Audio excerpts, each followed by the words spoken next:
Hi everyone, welcome back to another video from Gameplay Classic.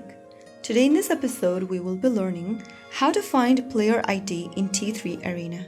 Your player ID is super important when it comes to connecting with friends, reporting issues, or recovering your account. First of all, launch open T3 Arena game on your device, whichever device you are using, and then once you're inside the main home screen or the lobby page, click on the 3 menu button at the top right corner. From here, click on Options. Under Options, select Account on the left. You will then be able to see your account info section. Under Account Info, there you should see the Current Account option. Tap on the Copy button right next to it to copy your player ID to the clipboard.